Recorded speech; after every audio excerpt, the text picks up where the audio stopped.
السلام علیکم. نن 12 ربیع الاول د پیغمبر علیه الصلاۃ والسلام د پیدایش د ولادت با سعادت مبارک ورځ ده. اوس په دې 12 ربیع الاول باندې بلا خلک جشن مناوخي عید میلاد النبی مناوخي چې په دې کې د بلا خلکو په خپل منځ کې د بلا مولیانو په خپل منځ کې اختلاف د زمانم بلا شي سټوډنټس دا تاسو کې چې سره عید میلاد النبی مناوخل دا جایز دي که نه دي جایز، دا پکار دي که نه دي پکار، دا اختلاف چې دا په څه بنیاد باندې دی. نو یو څیز ته په اسانو الفاظو کې کلیر کوم او سره د ثبوتونو یې ته خبره کوم. سره د ثبوتونو یې ځکه کوم کو بیا څوک تنقید یا تنقید برای اصلاح کوي نو د هغه نم زما دا ریکویسټ دی چې ود پروف د دلیل سره قل هاتوا برهانکم ان کنتم صادقین، سره د ثبوتونو خپل خبره خپل تنقید یا تنقید برای اصلاح ارڅه چې وته هغه مخې تک ده. صحیح ده. اوس 12 ربیع الاول دی، په دې باندې خلک خوشحالي مناوخي. نو ګوره زما خبره ته وکړه دا په قرآن کې په سوره دوحه کې آیت دی، اخري آیت دی. الله تعالی فرمایي واما بنعمت ربک فحدث، د خپل د رب د نعمتونو بیان کوه، د دې چرچه کوه، په جار بیانوه. د الله تعالی په موږ باندې بلاشه نعمتونه دي کنه، رحمتونه دي، نعمتونه دي، نو د هغه بیان کوه. د الله تعالی پیغمبر علیه الصلاۃ والسلام ته حکم کړی، مطلب موږ ته حکم کړی چې د الله تعالی د نعمتونه به موږ بیانو. اوس ته ماته ووایه چې د دې دنیا لپاره بلکې د دې کائنات لپاره د پیغمبر علیه الصلاۃ والسلام د هستۍ نه بل غټ نعمت کم کېدی شي. د پیغمبر علیه الصلاۃ والسلام هستی مبارکه د محمد رسول الله صلی الله علیه و آله وسلم چې د هغې په ترو باندې د ټول امت له ګایډنس ورکړی شو، تر د قیامته پورې دوی ګایډډ دي، دوی ته لار واضحه کړله، صراط مستقیم ورته وښودو، غلط ورته د صحیح نه جدا کو، صحیح ورته وښودو، حق او باطل ورته جدا جدا کړه، حق ورته وښودو، هغه کنفیوژن ختم شو. د پیغمبر علیه الصلاۃ والسلام په ترو باندې موږ ته پته ولګېده چې یوم آخرت د جزا سزا ده، حساب کتاب به کېږي، څنګه به ځان د سزا نه بچ کړو، څنګه به د جزا طرف ته ځو. په دنیا کې چې امن او امان خرابېږي هغه امن به قایمو، څنګه په دنیا کې حالات ولې خرابېږي، د دې ریزن څه شي، هغه علم ټول موږ ته پیغمبر علیه الصلاۃ والسلام راورسوي. ځکه خپل ځان ته م سوچ وکړم که نه دا ما چې څه زده کړي دي او سره له راځي او څه تاسو ته ښیم، نو زه چې سوچ وکړم نو دا ټول د محمد رسول الله صلی الله علیه و آله وسلم د تعلیماتو برکات دي. د هغې نه دا سیزونه ماته کلیر کېږي، کرسټل کلیر کېږي، زه پې ځان پوه یم بیا یې تاسو ته ښیم.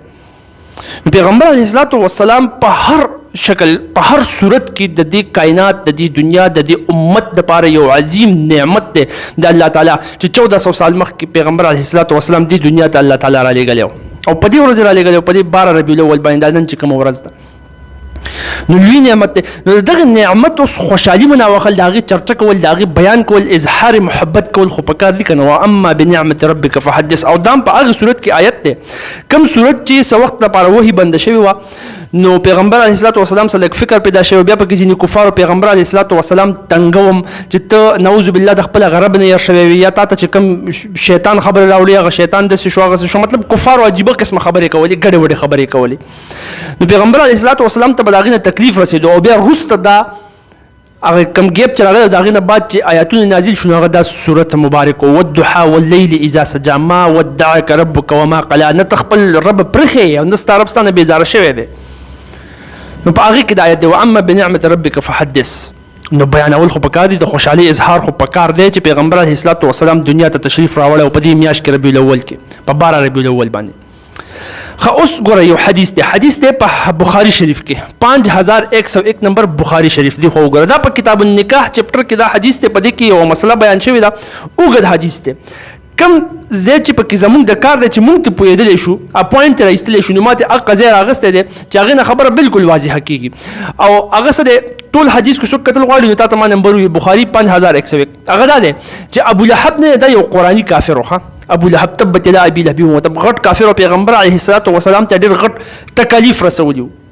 د ده یوه وینځه وه، د ده یوه غلامه وه، د هغې نوم و ثویبه. داسې کار وشو چې کله پیغمبر علیه الصلاۃ والسلام پیدا شو په 12 ربیع الاول باندې، نو دا ثویبه په منډه منډه راله ابولهب ته وویل چې مبارک شه ستا وراره شوی دی. نو تا ته پته شته دې ابولهب د خوشحالۍ اظهار وکړو، په هغه خوشحالۍ کې په هغه خوشحالۍ مناوخلو کې د دا وینځه ازاده کړه چې زه په دې خوشحالۍ په دې زیري کې ته ازاد یې، داسې اشاره یې ورته وکړله. اوس تا ته پته شته کافر خو ظاهر خبره د جهنم کې په دوزخ کې په آرام کې به نه وي که نه، نو د ده د مرګ نه بعد د ده یو عزیزو مطلب د ده یو رشته دارو هغه دا په خوب کې ولیدو او تپوس یې ته وکړو چې ستا حال څنګه دی، نو هغه ورته وایي چې یاره په آرام کې نه یم، په آرام کې نه یم، خو د ګل په ورځ باندې ما ته لږې غونته کې خوږې اوبه میلاویږي د دې ګوتې نه، د دې ایریا نه کوم چې د وینځې ته ویلي چې زه ته ازاد یم. اوس ته سوچ وکړه دا حدیث په بخاری شریف کې 5101 نمبر دی. ته سوچ وکړه چې دا یو کافر دی، د پیغمبر علیه الصلاۃ والسلام په پیدایش باندې صرف په پیدایش باندې لږ خوشحالي منو کړه، یو وینځي آزاد کړه، هغه ته په جهنم کې سر ریلیف د دې د وجې ملاوي دی شي. نو چې یو مسلمان سره د ایمان مناوخي نو دته به جزا، دته به ثواب په کوم لیول او څنګه ملاویږي ته په خپل سوچ وکړه. نو په پیغمبر علیه الصلاۃ والسلام د هغوی په ولادت، د هغوی په پیدایش باندې په ربیع الاول کې، په 12 ربیع الاول یا اني هاو د کال په ټیم کې خوشحالي مناوخل دا یو بهترینه خبره ده. اوس په دې کې بلا خلک دا اعتراض کوي په دې حدیث باندې، بلا خلک لکه کې خپل انالیسس کوي، هغوی وایي چې دا کوم رشتہ دار چې دی دا څوک والله العلم، او د یو خوب لیدلی و، اوس دا خوب په رښتیا و نه والله العلم، د دې خو موږ ته پته نشته، دا خو د هغه د هغې عزیز د هغې رشتہ دار د ابولهب چې کوم رشتہ دار دی د هغه د خولې خبره ده چې په دې ځای کې نور شوې ده که نه. اوس دا ټیک دی نه دی، موږ ته پته نشته، دا پکې بلا خلک په دې باندې اعتراض کوي. اني هاو زه نیکسټ ټپ یو بل حدیث ګورو د پیغمبر علیه الصلاۃ والسلام د ولادت با سعادت د پیدایش د مطابق حدیث دی په مسلم شریف کې 2750 نمبر کا انټرنیشنل نمبر ګورو نو هغه د 1162. په دې کې پیغمبر علیه الصلاۃ والسلام نه څوک تپوس وکړي چې تاسو په دغه ورځ باندې روژه ولې نیسئ؟ پیغمبر علیه الصلاۃ والسلام په روژه نیوله. نو د پیغمبر علیه الصلاۃ والسلام جواب څه خبرې؟ مې اسی دن پیدا هوا، زه په دې ورځ باندې پیدا شوی وم او ورسره په دې ورځ په ما باندې قرآن نازل شوی، په دې وجه باندې زه په دې ورځ باندې روژه نیسم، زه پیدا شوی وم او په ما قرآن نازل شوی. نو پیغمبر علیه الصلاۃ والسلام د خپل پیدایش په ورځ باندې روژه نیوله، او دا خبره صحیح ده چې دا پیغمبر علیه الصلاۃ والسلام کال په کال نه نیوله، دا به هفته په هفته نیوله، هر هفته په د پیر په ورځ باندې پیغمبر علیه الصلاۃ والسلام روژه نیوله، ځکه چې په دغه ورځ باندې پیغمبر علیه الصلاۃ والسلام پیدا شوی. نو خپل هغه پیدایش بالته دی د روژې نیولو په شکل کې د الله تعالی شکر ادا کو، مناوي کړه، او په دغه ورځ باندې قرآن هم نازل شوی او هغه هم مناو کو د روژې نیولو په شکل کې. داسې پسې ځا خبرې په دې کې ډېرې دي، خو دا یو څو دو حدیث او د دې د قرآن د دې آیت نه به تا ته بالکل کلیر شوي چې د پیغمبر علیه الصلاۃ والسلام د ولادت با سعادت په پیدایش باندې خوشحالي مناوخل دا ډېر یو بهترین کار دی. اوس د کمال خبره درته وکړم، په دې باندې په خپله د ټول امت اجماع ده، څوک هم دا نه وایي چې د پیغمبر علیه الصلاۃ والسلام په پیدایش باندې خوشحالي نه ده مناوخل پکار. دا ته ماته په یو ځای کې نشي ښودی، که شیعه دی که سني دی، ټول د پیغمبر علیه الصلاۃ والسلام په پیدایش باندې خوشحالي مناوخي، که په شیعه کې فرقې دي او که په سني کې فرقې دي، ټول یې مناوخي. نو اوس به ته وایې چې اختلاف په کوم ځای کې دی؟ نو اختلاف په دې کې بیا وروسته په ځینو کې خبرو کې دی. په دې باندې ټول متفق دي چې د پیغمبر علیه الصلاۃ والسلام د دې کائنات لپاره د الله تعالی یو لوی رحمت، یو لوی نعمت دی، او د هغوی ولادت با سعادت د هغوی د پیدایش په ورځ په دغه میاشت کې خوشحالي مناوخل پکار دي. په دې باندې ټول متفق دي. خو ګوره اوس اختلاف په کوم ځای کې راغلی، هغه ته زه موټی یو څو ټکي ښیم. نمبر 1 اختلاف دا دی چې په دغه ځای کې څوک خوشحالي مناوخي نو هغوی ته دا لیکلي عید میلاد النبي، عید ټکی ولې ورکړی، عید ټکی. په دې کې د بیا مولیانو اختلاف دی. هغوی وایي که تاسو میلاد النبي وایئ خو د پیغمبر علیه الصلاۃ والسلام د پیدایش میلاد خوشحالي، دا عید ټکی اوس تاسو شامل کړی، ستاسو مطلب دا دی چې څنګه زموږ په شریعت کې دوه اختر دي، عید الفطر دی، عید الاضحی دی، دقه شانتې کې تاسو په دې کې د دریم اختر شامل کړی. نو لہذا شریعت موږ له دوه اختر راکړي، تاسو کو پکې د ځان نه چې هغه صحابه کرام رضی الله تعالی عنهم اجمعین چېرته داسې نه مناو کړی، داسې نه شامل کړی، تاسو شاملوئ، نو دا تاسو په دین کې بدعت کوئ. الله تعالی دین مکمل کړی دی، الیوم اکملت لکم دینکم، او هغه دین اسلام زموږ دپاره الله تعالی خوښ کړی دی. اوس په دې کې نوی کار دا بدعت دی، او بدعت ګمراهي ده، واقع حدیث دی بیا چې ګمراهي جهنم طرف ته سړی بوځي. نو دا په شریعت کې زموږ دپاره صرف دوه اختر دي، عید الفطر او عید الاضحی. عید میلاد النبي ته عید مه وایه، دا هغه شان اختر کې مه شاملوه، دا نوی اختر ته راوباسې، دا بدعت دی. نو دغه طرف ته بیا د دغه سکالرز، د دغه علماو، د دغه مولیانو خبره صحیح ده چې په دین کې دوه اختره چې کوم الله تعالی موږ له راکړي دي، زمون په شریعت کې اخترونه دي، عیدین دي، هغه عید الفطر د روزو په اختتام باندې، او عید الاضحی د ابراهیم علیه الصلاۃ والسلام او د حضرت اسماعیل علیه الصلاۃ والسلام په یاد کې دی. عید میلاد النبي مونږ هغه شانته کې شرعي تور یو اختر په خپل شریعت کې دنه نوی نشو شاملولی. نو په دې ټکي کې بیا اختلاف دی، او دې خو ته وګوره کنه، دا یو حدیث دی او آی تھنک سوچ په بخاری شریف کې دی، داسې 1900 نمبر خوښه نمبر دی چې په هغې کې پیغمبر علیه الصلاۃ والسلام باقاعده منع فرمایلی دی چې په عیدین باندې به څوک روژه نه نیسي، نه به په عید الفطر باندې څوک روژه نیسي، نه به څوک په عید الاضحی باندې روژه نیسي، روژه به نه نیسي. او بل طرف ته دوکر پیغمبر علیه الصلاۃ والسلام په خپل ولادت با سعادت ورځ باندې په کوم ورځ چې پیدا شوی، مطلب د ګل په ورځ باندې او هر ګل په ورځ باندې روژه نیولې ده. نو دا ته د دې اخترونو سره سمولی نه شي، مطلب داسې طریقې سره خبرې نشي جوړولی چې په څه طریقه باندې دا ته د دغې اخترونو سره یو شان کې ووایې چې دا دغه شانتې کې شرعي اختر دی څنګه چې عید الفطر عید الاضحی دی داسې عید میلاد النبي دی. ما د یو ماشومانو په کتاب کې کتل د جنرال نالج بوک چې په هغې کې لیکلي وو چې د هندوانو څنګه فیسټیولز دي، د عیسیانو څنګه فیسټیولز دي، مطلب تهوارونه، او د مسلمانانو څنګه تهوارونه دي. د مسلمانانو چې کوم تهوارونه نو په هغې کې دي لیکلي چې د مسلمانانو 3 تهوارونه دي. نو عید الفطر، عید الاضحی او عید میلاد النبي. نو په دقه ځای کې بلاش سکالرز بلاش علما دا وایي چې یاره دا ځینې خلک داسې کوي چې دا د عید الفطر او عید الاضحی په شان په شریعت کې دا ایز اختر شاملوي عید میلاد النبي. نو دا بیا بدعت دی، نو داسې نه دی پکار. نو په دقه ځای کې بیا د دغې مختلف قسم مولیانو مختلف قسم سکالرز د هغوی په خپل منځ کې اختلاف دی، او خبره د هغوی صحیح ده چې کوم خلک وایي چې یاره په شریعت کې مه شاملوه هغه شانته کې، دا هغه شانته کې اختر نه دی څنګه چې په شریعت کې الله تعالی موږ له عید الفطر او عید الاضحی راکړی دی. کلیر به نو یو اختلاف خو په دې ځای کې شو. بل چې دی نو د دې دا میلاد مونږ مناو، خو صحیح شو، خوشحالي خو ټول مناوي. ته مو وایي میلاد النبي د پیغمبر علیه الصلاة والسلام ولادت با سعادت د پیدایش ورځ ټول مناوي، خو د مناوخلو دا طریقې جدا جدا دي. څوک وایي چې په دې طریقې مناوي، که څوک وایي چې په هغې طریقې اهل حدیث مناوي، دیوبندي مناوي، بریلي مناوي، شیعه مناوي، چې نوم ته اخله مسلمان یې هغه به مناوي، خو طریقې جدا جدا دي. په دغې کې اوس مسله ده. اوس ګوره څنګه مناوخل پکار دي، نو دا د هر چا خپله خپله طریقه ده، خو چې د یو څو خبرو پکې خیال وساتلی شي که نه، نو بیا د هر چا خپله خوښه ده چې څنګه مناوي دي. مناو کې د یو څو کومو خبرو زه تاته ویم. ګوره که فرض کړه څوک یې مناوي او د خپله دا طریقه دغه شانته کې لازم وګڼي چې یاره څنګه زه مناوخم داسې به دا ټول مناوخي چې څنګه ما مناو کو داسې بل چا مناو نه کو، نو هغه ګمراه دی. په هغه باندې لازم دي چې څنګه زما دا طریقه ده د مناوخلو دغه شان به مناوي. نو دا خبرې بیا په دې طریقو کې غلطې دي. صحیح شو. پوینټ نمبر 1 هر چا خپله خپله طریقه ده چې څنګه هغوی مناوخل خوشحالي مناوخل دي، څنګه هغوی مناوخل غواړي نو هغه شانته کې د مناو کی. او مطلب فرض ورته ونه ویلی شي، فرض ورته ونه ویلی شي چې خامخا به داسې مناوخی که د مناو نه کو او چا مناو نه کو، یا فرض که چا مناو نه کو نو هغه ګمراه دی، هغه فرض پرېښودو غټ ګنهګار شو. نو چې دا خبره د چا په ذهن کې نه باقي چې د هر چا خپله طریقه ده چې څنګه مناوي هغه شانته کې بهترینه طریقه د مناو دي کی. دویمه خبره چې مناوي چې په هغې کې دا خبره انشور کړي چې څه بدعت پکې نه وي، څه شرکیه کارونه پکې نه وي، څه ګډوډ کارونه په هغې کې شامل نه شي. باقي هغې باندې ته سوچ کوه مختلف قسمه خبرې دي، دا وزان لوی ټاپک جوړ شي که دا نور انلاک وګورو، خو چې خبره مین دا کلیر چې په دې کې څه شرکیه کارونه نه وي چې نه یې پکې مناو که عید میلاد النبي، میلاد النبي صلی الله علیه وسلم. خو یو خبره ته بله کلیر کړم، دا عید میلاد النبي کو څوک په داسې طریقه په داسې انداز کوي چې دا زه ایز محاورتن عید ویمه. مطلب د اختر ټکی د عید ټکی چې زه استعمالومه دا لټریچر کې چې څنګه محاورتن یو ټکی استعمالېږي هغه شانتې استعمالومه. نو بیا مسله نشته دی. لکه مثال کې طور پر زمونږ چې اکثر په کور کې څه خادي نو مونږ وایو که نه هلکه بس اختر دی، هلکه بس د اختر ورځ ده. حقیقت کې هغه اختر نه وي، او نه زمونږ دا مطلب چې ګوره دا هغه شان اختر دی څنګه چې عید الفطر او عید الاضحی دی او یو شریعت کې دنه شامل اخترونه دي، 2 ورځې دي.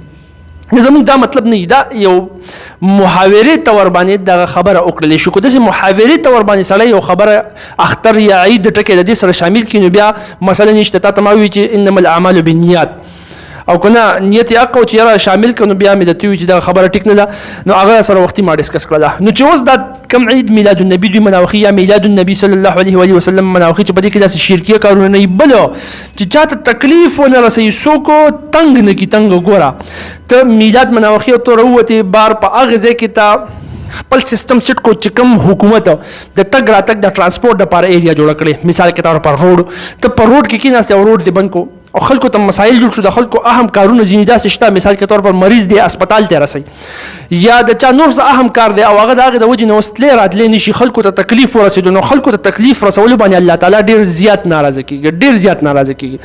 خلکو ته به د الله تعالی بندګانانو ته به اسانتیا پیدا کړي، او د پیغمبر علیه الصلاة والسلام تعلیمات دي. نو لهذا چې خلک ته ستا د خوشحالۍ مناوخلو په دې طریقه کې داسې څه شامل نه وي چې خلکو ته څه تکلیف ورسي یا خلک تنګ شي، دا انشور کول پکار دي. بل په دې کې بلا خلک دا خبرې هم کوي، په دې باندې اعتراض دی چې یاره په دې کې بلا شي خلک د دې عید میلاد النبي په نوم باندې نو هغه پیسې راټولوي، چنده راټولوي. نو که فرض که څوک پکې داسې وي چې د هغه څوک چنده راټولولي یا پیسې راټولولي او میلاد النبي صلی الله علیه وسلم نوم یې ورکړی دی، نو دغې ته مونږ غلطه وایو، دا هم نه دی پکار. صحیح شو.